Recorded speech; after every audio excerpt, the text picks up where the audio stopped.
Lunes hanggang Biyernes sa trabaho abala, kung Sabado habang nagpapahinga'y naglalaba, kung Linggo kadalasan ay nagtitinda pa, kung ano-ano basta't alam nakikita, sa dami ng mga binabayarang hulugan, sa pagtulog nagbibilang ang isipan, bagay na totoo at hindi katakataka.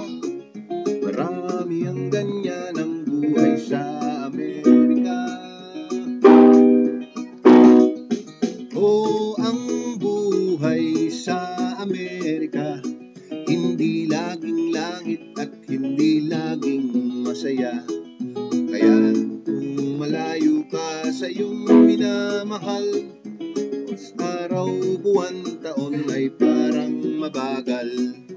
Oh, ang buhay sa Amerika, hindi laging langit at hindi laging sagana. Kaya dun sa nangangarap na dito tumira, isa, dalawa, tatlong beses na mag-isip muna. Dito'y pauutangin ka hanggang sa mabaon, susubsub ka sa hanap buhay para umahon. Inaasahang sweldo kahit gaano kataas, lumiliit matapos ng buwis ay makaltas. Dito'y marami ring nagtatagot, tumatakbo, dahil sa ang papel niya'y hindi pa kumpleto.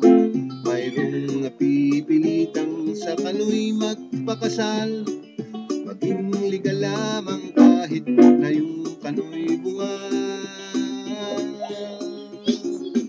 Oh, ang buhay sa Amerika, minsan ay malungkot, minsan ay katawa-tawa. At kung ako lamang ang siya ninyong tatanungin, minsan ay mabuti pa ang naroon sa atin.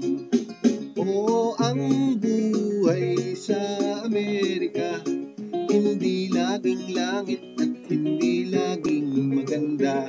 Ang kainaman lang ay kung ating pagsawaan, mayroong bansa tayong tiyak na mauuwian.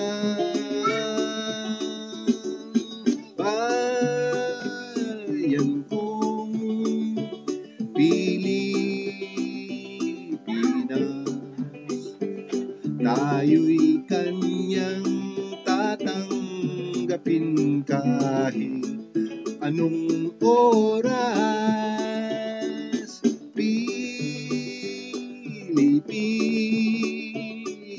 kong mahal, kita'y hindi maipagpapalit kahit kailan.